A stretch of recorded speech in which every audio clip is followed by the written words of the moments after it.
The crackle of my phone vibrating against the dashboard startled me out of my thoughts. I didn't pick it up. I already knew who it was. Vanessa. Her name flashing on the screen had started to feel like a warning label. Caution, handle with care. Lately, I'd been dodging her calls like a coward. Or maybe like a man just trying to preserve what little sanity he had left. The dealership parking lot was quiet, empty except for the line of cars waiting for buyers who hadn't yet found them. The air smelled of oil and burnt coffee, a scent that lingered in the office no matter how many times we cleaned the pot. I leaned back in the driver's seat of my truck, staring at the glow of the streetlights bouncing off the asphalt. Vanessa's voice echoed in my head from earlier that morning. Another argument. I couldn't even tell you what it was about. The words had lost their meaning, reduced to sharp tones and jabs meant to wound rather than resolve. I can't do this, Ethan, she had said, tossing her coffee mug into the sink with just enough force to chip the edge. You come home late, barely say a word, and act like I'm the damn enemy. You don't even try anymore. I hadn't responded. Not because I didn't care, but because I didn't trust myself not to say something I couldn't take back.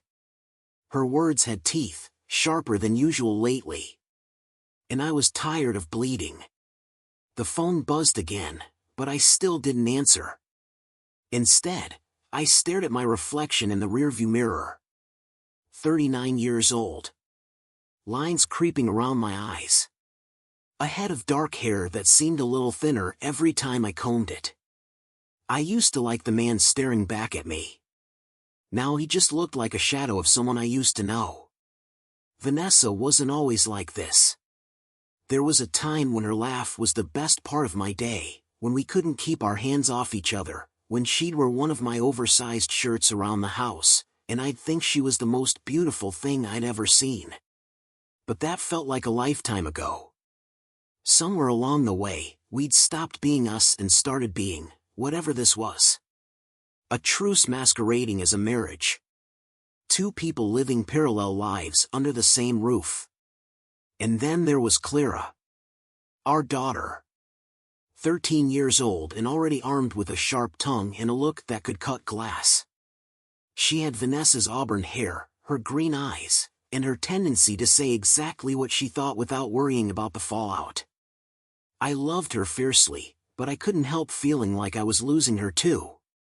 Like I was just another stranger in a house full of strangers.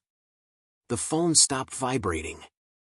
A moment later, a text popped up on the screen, "Call me." I sighed, rubbing a hand over my face. The clock on the dashboard read 8:37 p.m. late enough that I could pretend I hadn't seen the text until tomorrow. But I couldn't avoid her forever. Not if I wanted to keep what was left of my family intact. Reluctantly, I picked up the phone and dialed. It rang twice before she answered. "Where are you?" Her voice was tight, clipped. "At the lot," I said. "Of course you are." There was a pause, heavy with the weight of everything she wasn't saying. "Clara asked where you were." "She's already gone to bed." I winced. "I'll talk to her tomorrow." "Yeah, sure." Another pause. "Ethan, are we even doing this anymore?" Her question caught me off guard. I opened my mouth to respond but found that I didn't have an answer. What were we doing? Surviving? Enduring? Whatever it was, it didn't feel like living. "Vanessa, Forget it," she snapped, cutting me off. "Just come home. Or don't. I don't care anymore." The line went dead. I stared at the phone for a long moment, her words ringing in my ears. "I don't care anymore." She said it like it was true, but I wasn't sure if I believed her. Vanessa cared too much. That was the problem. When I finally drove home, the house was dark except for the faint glow of the porch light. I turned the key in the lock as quietly as I could, stepping into the silence. The smell of her lavender candles lingered in the air, mixing with the faintest trace of dinner, something I hadn't been home to eat. I slipped off my boots and headed upstairs, careful not to make a sound. Our bedroom door was ajar, and I could see her silhouette through the gap. She was lying on her side, facing away from the door, her breathing slow and steady. I stood there for a moment, watching her. She looked so small, curled up like that. So fragile. And I hated her for it. Hated her for making me feel like the bad guy. For making me question every decision I'd ever made. I crawled into bed beside her, careful not to wake her. The sheets were cool, the space between us wide enough to fit another person. Maybe it already had. That thought hit me like a punch to the gut. It wasn't the first time it had crossed my mind, but I'd always shoved it aside. Vanessa wouldn't do that. Would she? I stared at the ceiling, the question burning in my mind. The silence in the room felt deafening, pressing down on me like a weight I couldn't shake. I didn't sleep that night. I just lay there, listening to the sound of her breathing, wondering how we'd gotten here, and if there was any way back. The morning came slowly, its light pale and cold as it slipped through the blinds. Vanessa was already gone by the time I dragged myself out of bed. She had a habit of slipping out early on days like this, leaving a note on the counter that said everything and nothing at the same time. Early meeting. Leftovers in the fridge. Love, V. Love. It sat there like an afterthought, a formality tacked onto the end to tie it all together. I stared at the note while I sipped my coffee, feeling its weight more than the mug in my hand. Clara's bedroom door was still closed. I thought about knocking, about saying something, anything, but what would I even say? Hey, kiddo, sorry I missed dinner again. Sorry, I'm just a ghost who pays the bills. I wasn't ready to face her disappointment, not yet. I spent the day at the dealership, pretending to care about inventory spreadsheets and paint touch-ups. My manager, Ronnie, noticed something was off. He didn't say anything, though. Ronnie wasn't the kind of guy who pried. He just gave me one of his quiet, knowing nods and kept the ship afloat while I floated further away. Around lunchtime, I was in my office, eating a sandwich I didn't want, when I heard Brody's laugh outside. That laugh. Big, loud, obnoxious, the kind of laugh that made you either want to join in or punch him in the mouth. Most days, it was contagious. Today, it grated on me like nails on a chalkboard. Ethan. Brody poked his head into my office, a grin plastered across his face. Got a minute? I gestured for him to come in, forcing myself to meet his gaze. Brody had been my best friend since high school. We'd built cars together in my parents' garage, chased girls who barely knew we existed, and eventually grown into the kind of friendship where you didn't have to say much because the other guy already knew what you were thinking. Or at least, I thought he did. Busy day? He asked, dropping into the chair across from me. Not really. I set my sandwich down. What's up? Just wanted to see if you're still coming to poker night next week. His grin widened. Ronnie says he's bringing that craft beer again. You know, the one that tastes like regret? I managed a chuckle, though it felt forced. I'll try. Brody leaned back in the chair, crossing his arms. You good, man? You look off. I hesitated, my jaw tightening. I wanted to tell him everything, the arguments with Vanessa, the way her distance felt like a knife in my ribs, the suspicions that had started gnawing at the edges of my mind. But I couldn't. Not to him. Not yet. Just tired, I said instead. Vanessa's been working a lot. Things have been tense. Brody's grin faltered for a moment, replaced by something I couldn't quite read. Guilt? Concern? Or was it just my own paranoia, projecting feelings onto him that weren't there? Well, he said, slapping his hands on his thighs as he stood. If you need to blow off some steam, you know where to find me. Thanks. He left the office, his footsteps echoing down the hall. I stared after him, my stomach churning. Brody had always been good at reading me, but today, he didn't push.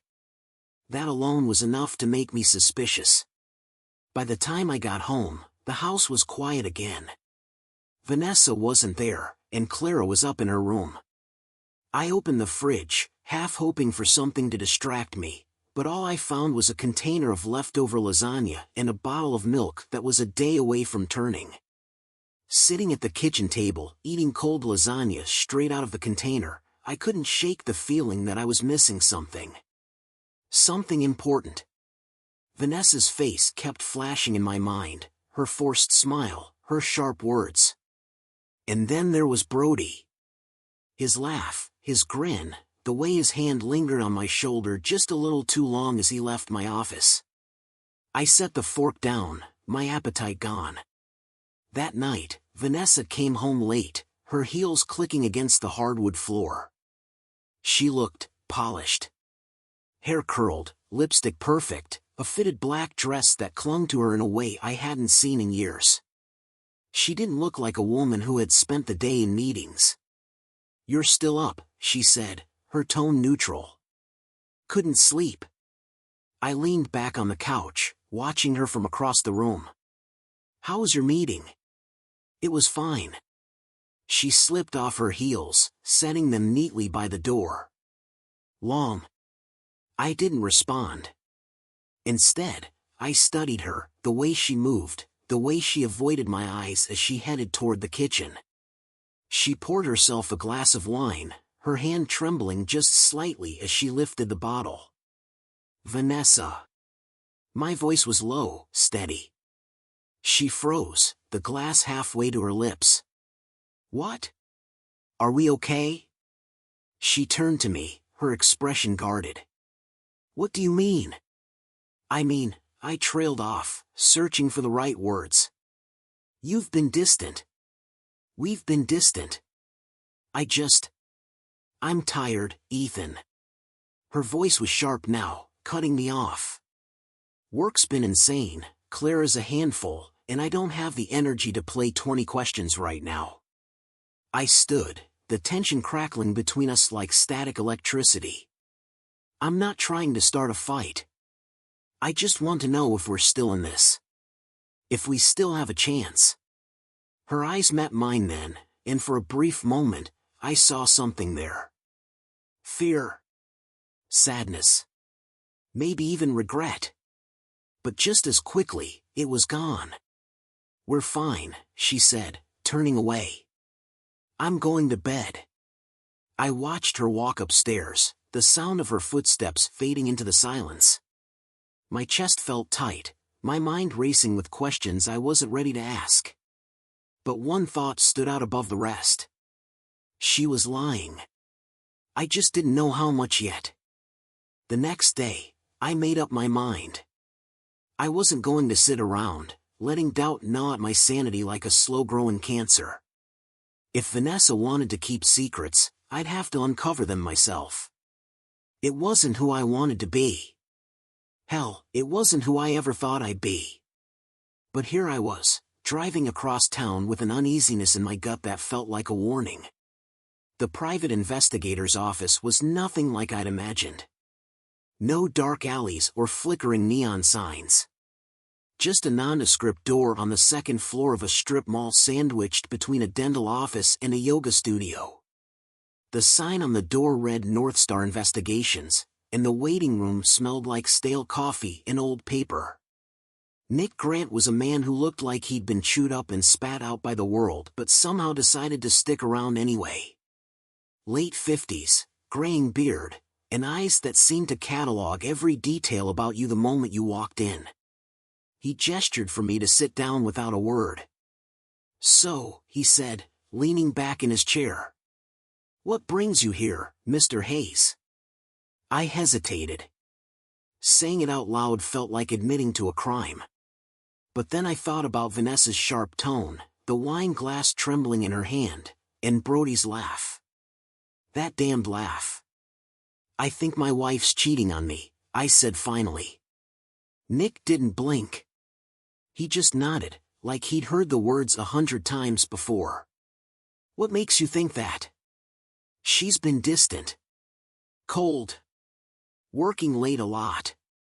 And there's a friend, someone I thought I could trust. I overheard something. I clenched my fists, the words tasting bitter as they left my mouth. I need to know. Nick studied me for a moment before scribbling something on a notepad. All right. I'll need her schedule, the names of anyone you suspect, and any other details you think might help. I handed him a small folder I'd thrown together before leaving the house. Photos, her work schedule, even the password to our shared cloud account. The look he gave me was somewhere between impressed and pitying. This won't be cheap, he said. Surveillance, trackers, digging into phone records, it adds up. I don't care. My voice was firmer than I expected. I just want the truth. Nick nodded, slipping the folder into his desk drawer. All right, Mr. Hayes. I'll be in touch. The ride home felt longer than usual. I couldn't shake the feeling that I'd crossed a line, that I'd set something in motion I couldn't take back. But then again, hadn't Vanessa crossed that line first? If she could look me in the eyes and lie, what else was she capable of? When I got home, Clara was sitting at the kitchen table, her laptop open in front of her. She glanced up briefly before going back to whatever she was working on. Hey, kiddo, I said, dropping my keys onto the counter. Hey. Her tone was clipped, her fingers flying over the keyboard. I grabbed a soda from the fridge and leaned against the counter, watching her. How's school? Fine. I tried not to let the one-word answers get to me. Clara had been like this for months, retreating into her own world and letting me peek in only when it suited her. Still, I couldn't help but feel like she was slipping through my fingers. Mom home? I asked, trying to sound casual. She's upstairs, Clara said without looking up. Then, almost as an afterthought, she added, she was on the phone earlier. Sounded important. My stomach tightened. Did she say who she was talking to? Nope. I nodded, forcing a smile. All right. Thanks. I made my way upstairs, my heart pounding with every step. The door to our bedroom was slightly ajar, and I could hear Vanessa's voice, low and sharp. I paused outside the door, my hand hovering over the knob. I'm doing everything I can, she was saying, her words laced with frustration. He's suspicious, but he doesn't know anything yet. Just give me some time. I felt like I'd been punched in the gut.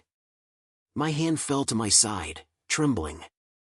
Every instinct in me screamed to barge in, demand answers, make her explain what the hell was going on. But instead, I stepped back, retreating to the hallway like a coward. The rest of the evening passed in a haze. Vanessa came downstairs, acting like nothing had happened. We ate dinner in near silence, the tension between us so thick it felt like a third person at the table. Clara didn't seem to notice, too absorbed in her phone to care. That night, after Vanessa had gone to bed, I sat on the couch staring at the blank screen of the TV. My mind was racing, piecing together fragments of conversations and looks and silences. I couldn't keep ignoring it. Whatever Vanessa was hiding, it was only a matter of time before it came crashing down. And when it did, I needed to be ready. I grabbed my phone and dialed Nick's number. It's Ethan, I said when he answered. I want you to move fast. Whatever it takes, I need answers. Understood, he said simply. When I hung up, I felt a strange mix of relief and dread. The truth was coming. One way or another. The week dragged by, every day heavier than the last. I threw myself into work, trying to keep my mind off the knot of suspicion that was tightening in my chest. Ronnie gave me sideways glances every now and then, like he wanted to ask what was wrong but didn't quite have the nerve. I didn't blame him. The dealership wasn't exactly the place for personal breakdowns, and I wasn't about to spill my guts in front of the guy who could sell a minivan to a bachelor. Vanessa was out more often than not, her excuses piling up like discarded receipts. Meetings. Errands. Networking events. Every reason she gave sounded just plausible enough to keep me from confronting her outright. But I could feel the distance growing between us, a yawning chasm I didn't know how to cross. On Thursday, Nick called. "I've got something for you," he said, his gravelly voice steady. "Can you meet me at my office?" My stomach clenched. "Yeah. I'll be there in an hour." When I arrived, Nick's expression was as unreadable as ever. He gestured for me to sit down, sliding a folder across the desk toward me. "I'll let the pictures speak for themselves," he said.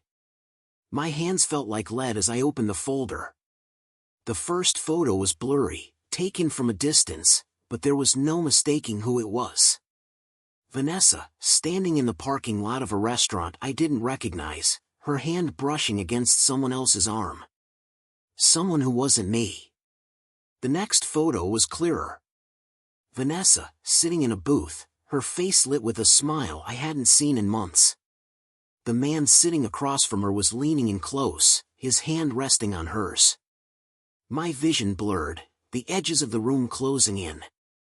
"It's Brody," I said, my voice barely more than a whisper. Nick nodded. "I thought you should see it for yourself." There were more photos. Vanessa and Brody walking out of the restaurant together. His hand on the small of her back as he guided her to his car. The two of them standing close, their faces inches apart, before she slipped into the passenger seat. The timestamp on the last photo read 11:47 p.m. "Is that all?" I asked, my throat dry. "For now," Nick said. "But it's enough, isn't it?" It was. God help me, it was enough. I drove home in a daze, the folder sitting on the passenger seat like a bomb waiting to go off. My mind raced with questions I didn't want answers to. How long had this been going on? How many times had she looked me in the eye and lied? How many times had Brody shaken my hand, laughed at my jokes, while he was stabbing me in the back? When I walked into the house, Vanessa was in the kitchen, chopping vegetables like it was just another Thursday. She looked up when she saw me, her smile faltering. "You're home early," she said. I didn't respond. I couldn't. I just stood there, watching her, trying to reconcile the woman in front of me with the one in those photos. "Ethan?" Her voice had a nervous edge now. "What's wrong?" I wanted to scream at her, throw the folder on the counter, make her confess right then and there. But instead, I forced myself to speak calmly. "Nothing. Long day." Her shoulders relaxed slightly, but the tension in the room didn't fade. She went back to chopping, her knife hitting the cutting board in a rhythmic, almost mechanical motion. "I thought we could have dinner together tonight," she said, her tone casual. "Just the two of us." The words hit me like a slap. Dinner together. Like nothing was wrong. Like she wasn't sneaking around behind my back with the man I'd trusted more than anyone else in the world. "Sure," I said, my voice hollow. "Sounds good." I sat at the table, watching her as she moved around the kitchen. Every gesture, every smile felt like a performance, rehearsed and practiced to hide the truth. And for the first time, I realized just how good she was at it. Later that night, after Vanessa had gone to bed, I sat in the living room with the folder in my lap. I didn't open it again. I didn't need to. The images were burned into my memory, a slideshow of betrayal that played on a loop every time I closed my eyes. I thought about confronting her, about demanding an explanation. But what would that accomplish? She'd lie. She'd deflect. And even if she told the truth, it wouldn't erase the damage. Instead, I picked up my phone and called Nick. "I need more," I said. "More?" he echoed. "You've got enough to." "I need to know everything," I interrupted. "How long it's been going on? Where they meet? How often? Everything." Nick was quiet for a moment before he sighed. "All right. But it's going to cost you." "Do it," I said, hanging up before he could argue. As I sat there in the dark, the weight of what I'd just done settled over me like a heavy blanket. I wasn't just gathering evidence. I was preparing for war. The days blurred together after that. I didn't know what to call the state I was living in: anger, grief, numbness. It felt like all three had taken turns battering me. Every moment around Vanessa was a performance, both of us pretending not to notice the cracks that were threatening to split everything wide open. I avoided Brody altogether. He called me twice, leaving casual voicemails about poker night or an oil change on one of the dealership cars. I didn't return them. The thought of hearing his voice, of playing along like nothing was wrong, made my skin crawl. Nick called again the following Monday. The second he said my name, I could tell he had something. "Ethan, I've got more," he said, his tone measured but firm. "Are you ready for this?" Was I? No. But I didn't have a choice. "Yeah. Tell me." "They meet twice a month, sometimes more," Nick said, the words hitting like a hammer with each syllable. "Restaurants, hotels, even his place once or twice. It's been going on for at least 6 months. 6 months. Half a year. Half a goddamned year of smiling at me over dinner, lying next to me in bed, while she was off screwing my best friend." My hand tightened around the phone, my knuckles white. "I've got photos, locations, timelines," Nick continued. "I'll email you everything." "No," I said sharply. "I'll come pick it up." The envelope Nick handed me felt heavier than it should have. I sat in my truck outside his office, staring at it for a long time before I finally tore it open. The first few pages were written reports, dates, times, places. Facts laid bare in black and white. But it was the photos that gutted me. Vanessa and Brody, sitting in a dimly lit booth, her hand on his thigh. The two of them walking into a hotel together, his arms slung casually around her shoulders. A shot of her leaning against his truck, her face lit with a smile that used to be mine. I flipped through the pages until I couldn't take it anymore, shoving the envelope back into the glove compartment. My hands were shaking as I gripped the steering wheel, staring out at the street without really seeing it. I felt like I was suffocating, like the air had been sucked out of the truck. I thought about driving straight to Brody's place, dragging him out by the collar, and making him tell me why. But that wouldn't fix anything. It wouldn't make me whole again. Instead, I drove home. Vanessa was in the living room when I walked in, curled up on the couch with a glass of wine and her laptop. She glanced up when she saw me, her expression unreadable. "You're home late," she said. "Work," I replied curtly, kicking off my boots. I didn't bother elaborating. She studied me for a moment, her brow furrowing slightly. "You okay?" "Fine," I said, brushing past her on my way to the kitchen. I poured myself a glass of whiskey, letting the burn steady me before I turned back to face her. "You know," I said, leaning against the counter, "I've been thinking a lot about trust lately." Vanessa stiffened, her fingers tightening around her wine glass. "Oh? Yeah." I took a sip of my drink, watching her carefully. "It's funny how you can know someone for years, think you'd bet your life on them, only to find out you've been wrong the whole time." Her eyes darted to mine, wide and nervous. "What are you talking about, Ethan?"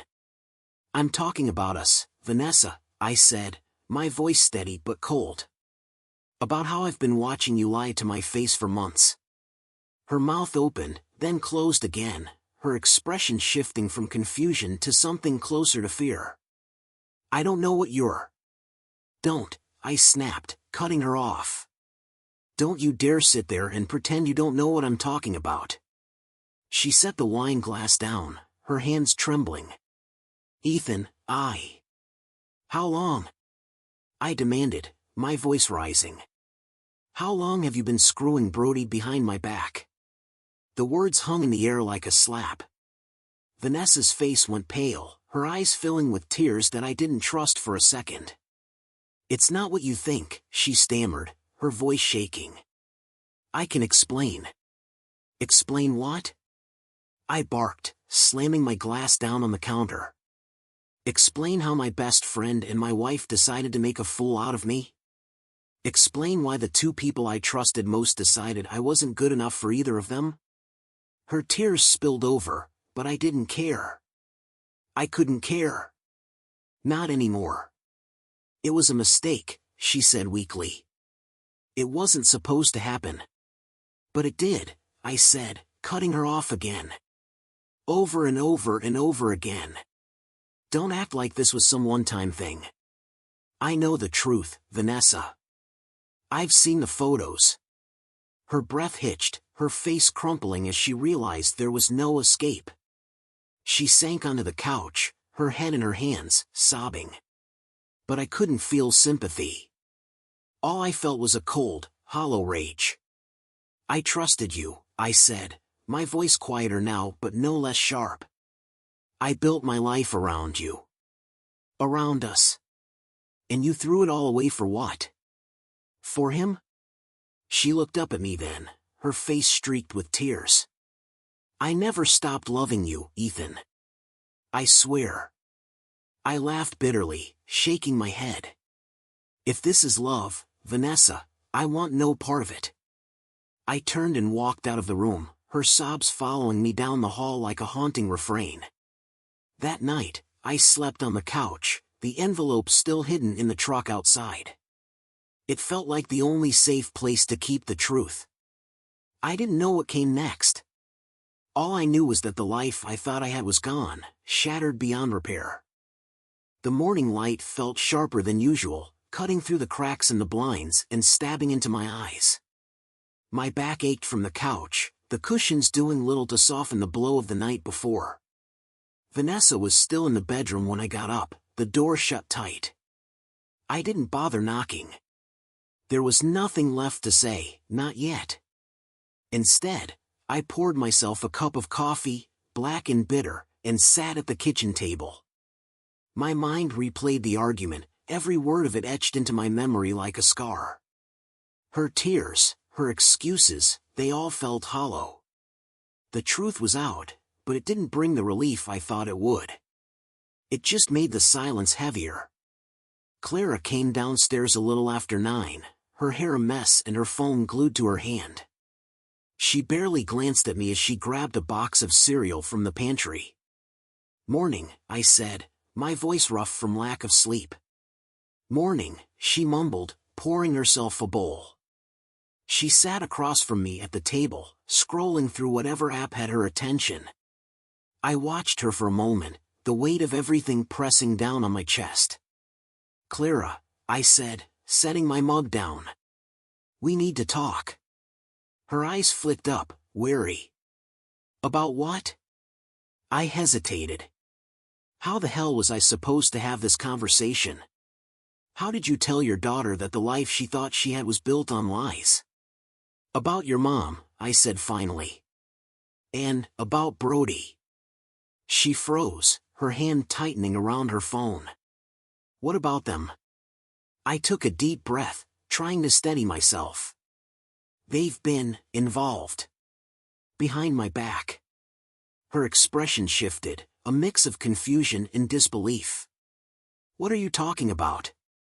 They've been seeing each other, I said, forcing the words out. 4 months. I found out last night. Clara stared at me, her face pale.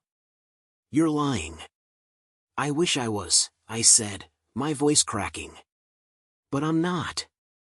Her phone clattered onto the table as she pushed her chair back, standing abruptly. This is bullshit. Clara. No, she snapped, her voice shaking. Mom wouldn't do that.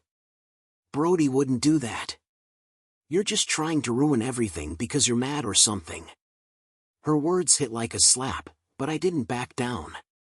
I have proof, Clara. I didn't want to believe it either, but it's true. Tears welled up in her eyes, and she shook her head. You're just trying to make me hate her. Well, it won't work. She stormed out of the kitchen, her footsteps echoing up the stairs. I sat there, the silence returning with a vengeance. I knew she'd hate me for telling her, but she needed to know. She deserved the truth, even if it hurt. By noon, Vanessa emerged from the bedroom. Her eyes were swollen, her face pale, but she was dressed, like she was trying to keep some semblance of normalcy. She avoided my gaze as she poured herself a glass of water, her movements stiff and mechanical. Clara knows, I said, breaking the silence. She froze, the glass halfway to her lips. What? I told her, I said. She needed to hear it from me. Vanessa set the glass down, her hands trembling. Ethan, why would you? Because she's not a child anymore, I interrupted. And because she deserves better than to live in the middle of this mess without knowing what's really going on. Vanessa's shoulders sagged, and she sank into the chair across from me. What did she say? She didn't believe me, I said flatly. She thinks I'm lying to hurt you. Vanessa's face crumpled, and for a moment, I thought she might start crying again. But instead, she looked up at me, her eyes filled with something I couldn't quite place. I didn't want this to happen, she said, her voice barely above a whisper. I never wanted to hurt you. Or Clara. I laughed bitterly, shaking my head. You didn't want to hurt us? Is that supposed to make it better? Because it doesn't. I was lost, she said, her voice cracking. You shut me out, Ethan. For years. I felt like I didn't exist to you anymore. So you turned to Brody, I said coldly. The one person who was supposed to have my back. That's how you fix things? By tearing them apart? Her tears came then, spilling down her cheeks as she buried her face in her hands. I wanted to feel something for her, sympathy, maybe even forgiveness. But all I felt was a cold, hollow void where love used to be. I'm sorry, she sobbed. I know I've ruined everything. I don't know how to fix it. You can't, I said, standing. Some things can't be fixed, Vanessa. I walked out of the kitchen, leaving her there with her guilt. The house felt smaller than ever, its walls closing in on me. I grabbed my keys and left, the need to escape overwhelming. I drove aimlessly for hours, the weight of everything pressing down on me like a lead blanket. The sun set, the sky turning a deep shade of purple as I pulled into the parking lot of a rundown bar on the edge of town. It wasn't the kind of place I normally went, but tonight, it felt right. The bar was dimly lit, the smell of stale beer and cigarette smoke hanging heavy in the air. I ordered a whiskey and found a seat in the corner, letting the burn of the liquor numb me. I didn't know how long I sat there, staring at the glass in my hand, but eventually, my phone buzzed. A text from Nick. Got some updates. Call me when you're ready. I sighed, finishing the whiskey in one long gulp. I wasn't ready. But when would I ever be? I grabbed my phone and headed for the door, bracing myself for whatever came next. I sat in my truck in the parking lot, Nick's text glowing on my phone screen. The whiskey burned in my stomach, but it didn't dull the weight pressing down on my chest. Updates. That's what Nick had called them. Updates about how my life had unraveled while I wasn't looking. I took a deep breath and dialed his number. He picked up on the second ring. Ethan, he said, his voice steady. You good? I'm here, I muttered. What do you have for me? There was a pause on the other end, the kind that said he was about to drop something I wouldn't want to hear. They've been meeting more frequently. Almost weekly now. My grip on the steering wheel tightened. Where? A hotel off Route 5, Nick said. Room 214. The last time was 2 nights ago. 2 nights ago. While I'd been sitting in the living room, eating cold lasagna and pretending not to notice Vanessa's hollow smile, she'd been with him. The timeline snapped into focus, every lie she'd told fitting neatly into place. And there's more, Nick continued, his tone cautious. I did some digging on Brody. Bank records, personal history. Turns out, he's been in some financial trouble. Big trouble. What kind of trouble? I asked, my voice low. Gambling debts, Nick said. And they're not small. He's been using a lot of cash lately, but it's not enough to keep him afloat. I wouldn't be surprised if that's part of why he's been leaning into this. Leaning into this. Like my marriage was just another game he could play to get what he wanted. Send me everything you've got, I said, my jaw tight. I need to see it.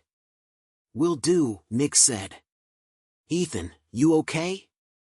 I hung up without answering. By the time I got home, it was past midnight. The house was dark except for the faint glow of the porch light. I stepped inside, the silence wrapping around me like a shroud. Clara's door was shut, her room dark. Vanessa wasn't on the couch, and for a moment, I thought she might still be awake, waiting for me. But when I walked into the bedroom, I saw her lying on her side, her back to me, her breathing slow and even. I stood there in the doorway, watching her. She looked small, fragile even. It would have been easy to believe she was the victim in all this, that she was the one who'd been wronged. But I knew better. Quietly, I changed into a t-shirt and sweatpants, then slipped out of the room. I couldn't sleep, not there, not next to her. Not anymore. Instead, I grabbed a blanket from the hall closet and settled on the couch. My phone buzzed as I was adjusting the blanket, an email from Nick. The subject line read, Brody Carter Financial Records/Hotel Logs. I hesitated before opening it, bracing myself for what I knew was coming. The attachment was filled with spreadsheets and scanned receipts, but it was the photos that caught my eye. Vanessa and Brody, walking out of the same hotel Nick had mentioned. Their hands brushed as they walked to his truck, his head tilted toward her, his expression soft, almost tender. The timestamp read 10:36 p.m. I closed my eyes, the image searing itself into my mind. It wasn't just the betrayal that stung. It was the intimacy, the ease between them. Like I was the outsider in my own marriage, the intruder in their little world. I set the phone down, staring up at the ceiling. For the first time, I let myself wonder if this was the end. If there was any way to salvage what was left of us, or if I even wanted to. The next morning, Vanessa was gone by the time I woke up. A note on the counter said she'd taken Clara to a school event and would be back later. The words felt perfunctory, the handwriting rushed. I stared at the note for a long time before crumpling it and tossing it into the trash. I spent the day going through the email Nick had sent, piecing together the details of Brody's financial mess. He'd borrowed money from the wrong people, the kind who didn't send polite reminders when you were late on payments. He was in over his head, and now he'd dragged Vanessa into it. Part of me wondered if she even knew, or if she was just another tool in his arsenal. But the part of me that cared about her had grown quiet, its voice drowned out by the roar of betrayal. By late afternoon, I had a plan. It wasn't pretty, but it was the only way I could see this playing out. I wasn't going to let Brody walk away unscathed, and I wasn't going to let Vanessa take me for a fool anymore. I called Nick. I need to meet with Brody. Nick hesitated, You sure that's a good idea? No, I admitted. But I don't care. Brody agreed to meet me at a diner on the edge of town. The place was quiet, the kind of spot where no one paid attention to anyone else. He was already there when I arrived, sitting in a booth by the window. He looked up when I walked in, his expression a mix of curiosity and unease. "Ethan," he said as I slid into the booth across from him. "What's this about?" I didn't respond right away. Instead, I pulled the envelope from my jacket and set it on the table. "Open it." He frowned but did as I said, pulling out the photos and papers inside. His face went pale as he flipped through them, his hands shaking slightly. "I know everything," I said, my voice low and steady. "About you and Vanessa. About the debts. About all of it." Brody set the papers down, his jaw tightening. "Ethan, Don't," I snapped, cutting him off. "Don't insult me by trying to explain. You've already done enough of that." He looked down at the table, his shoulders sagging. "I didn't mean for this to happen." "Bullshit," I said, my voice sharp. "You knew exactly what you were doing. You saw an opportunity and took it, didn't you?" His silence was answer enough. "You've got two choices," I continued, leaning forward. "You end this now. No more calls, no more meetings, no more anything. And you tell Vanessa it's over. Or I take everything I have to the police, the dealership, and your loan sharks. I'll burn your life to the ground, Brody. Don't think for a second I won't." Brody swallowed hard, his face pale. "All right," he said finally. "You win. It's over." I nodded, standing up. "Good. Because if I find out you've gone near her again, you won't get another warning."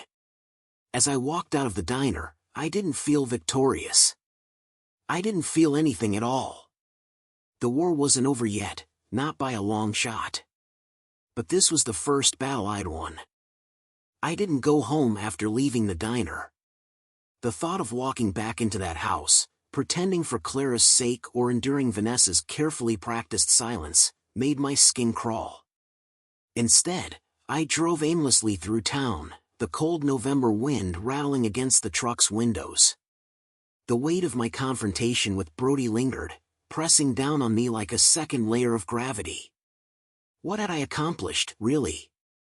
I'd forced him to end things with Vanessa, but the damage was already done. The betrayal wasn't something I could undo.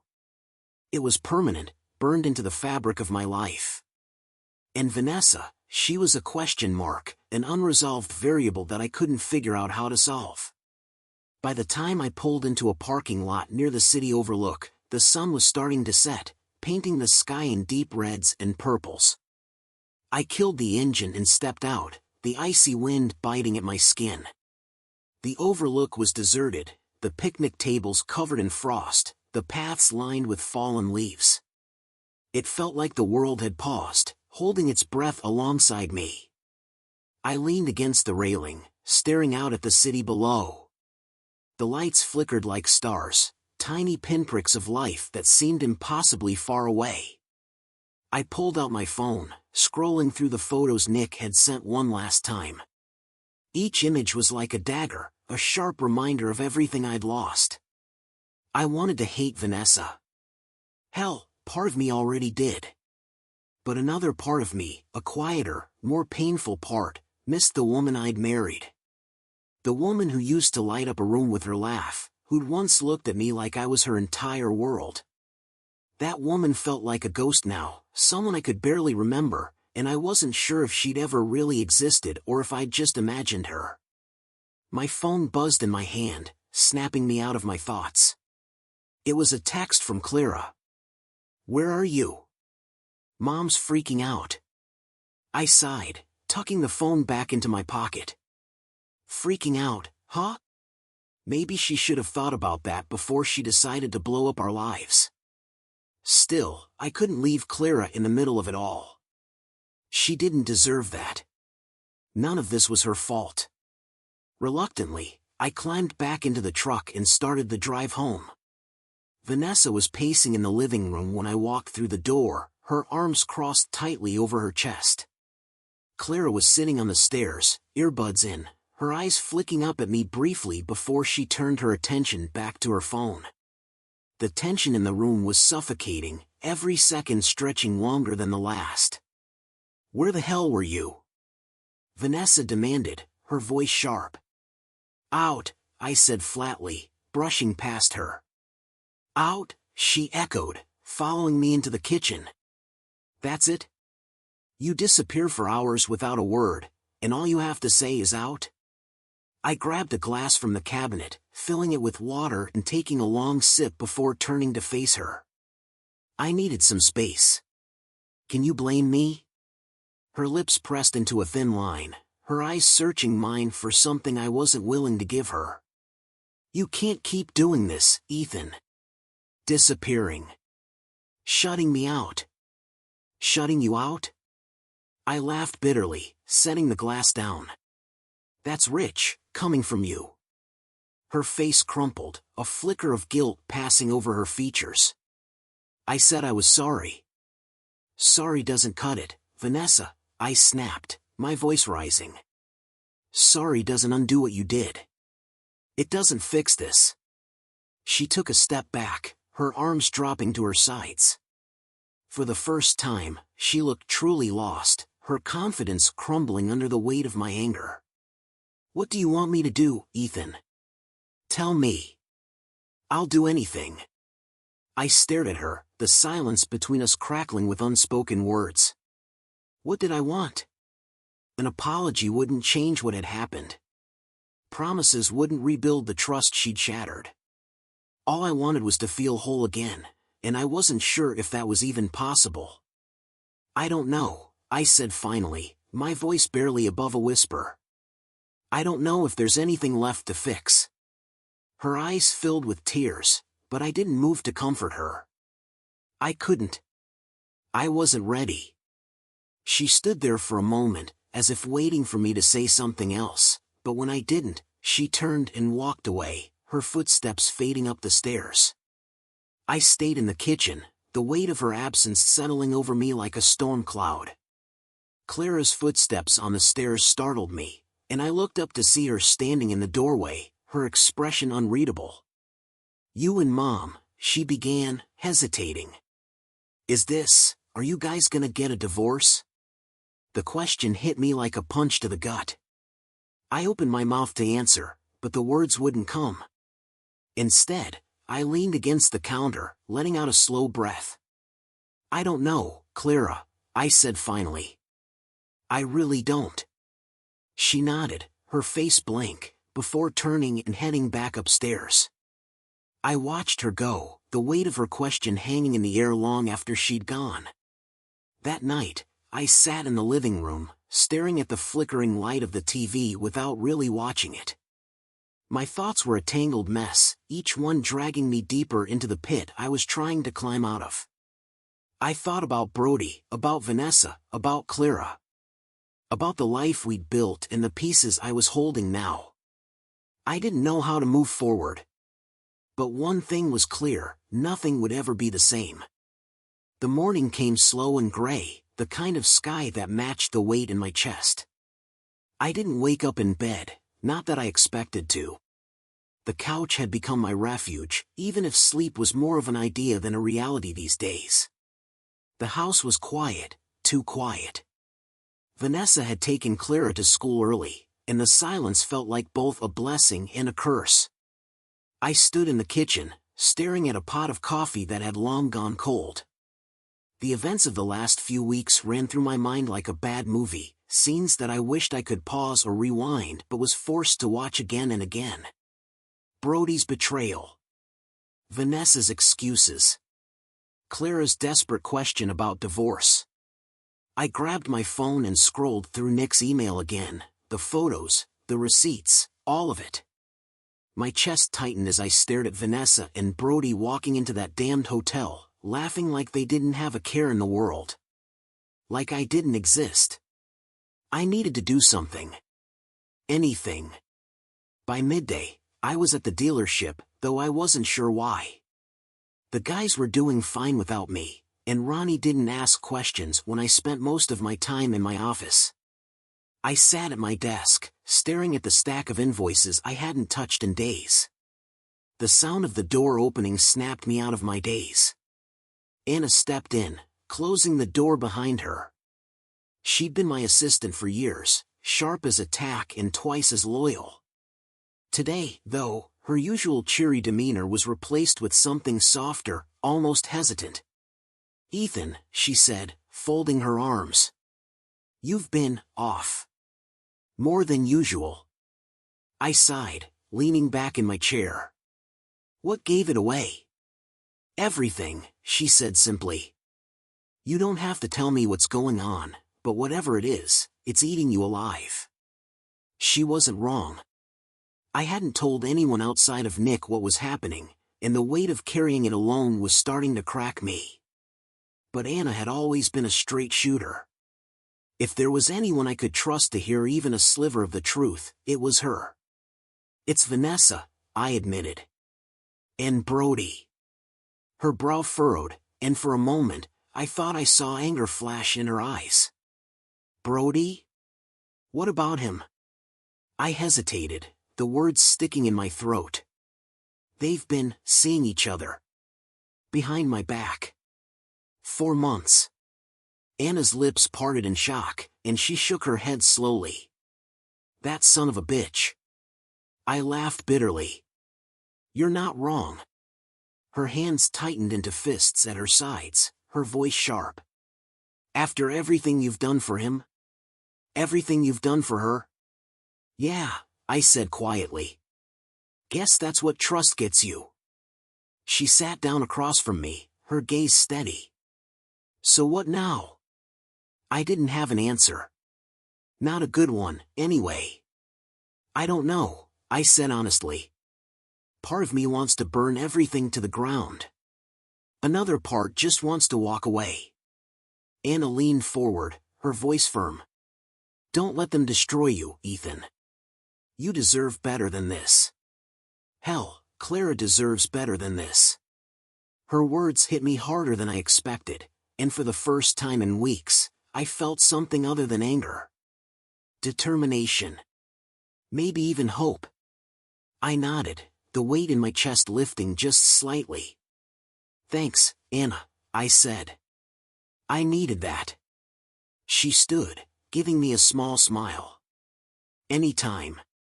That evening, I sat in the truck outside the house, the engine idling. The porch light was on, and I could see Vanessa moving around the living room through the window.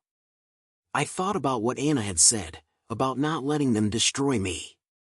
She was right. If I was going to get through this, I needed to take control. To set boundaries. I stepped out of the truck and walked inside. Vanessa looked up when I entered, her face a mixture of surprise and apprehension. Clara wasn't home yet, probably at a friend's house, which meant I had the time and space to say what needed to be said. "We need to talk," I said, my voice steady. Vanessa set down the magazine she'd been pretending to read. "Okay." I sat across from her, the coffee table between us like a line in the sand. "I can't do this anymore," I began. The lies. The excuses. The pretending. "It's killing me." Her eyes filled with tears, but I pressed on. "I'm not saying this to hurt you," I continued. "But I need you to hear me. Whatever we had, it's gone. You killed it the second you decided I wasn't enough. The second you turned to Brody." She opened her mouth to speak, but I held up a hand. "Let me finish." She closed her mouth, her tears spilling over as she nodded. "I've tried to understand. I've tried to find a way to make this work. But I can't. I can't forget what you did, and I sure as hell can't forgive it, not yet. Maybe not ever." Vanessa let out a soft sob, covering her face with her hands. I watched her for a moment, my own emotions a storm I was barely holding back. "I'm filing for divorce," I said finally. "I've already spoken to a lawyer. I'll take care of the house and make sure Clara is okay, but I'm done. I have to be." Vanessa looked up at me, her face streaked with tears. "Ethan, please." "No," I said firmly. "I've made up my mind. You made your choice, Vanessa. Now I'm making mine." She broke down then, her sobs filling the room as I stood and walked away. I didn't look back. I couldn't. Later that night, after the house had gone quiet, I sat on the couch with a beer in my hand, staring at nothing. I didn't feel victorious or vindicated. I just felt empty. But maybe that was okay. Maybe it was the first step toward something better. The road ahead was uncertain, but one thing was clear: I wasn't going to let Vanessa or Brody define me anymore. This was my life, and for the first time in a long time, I was taking it back.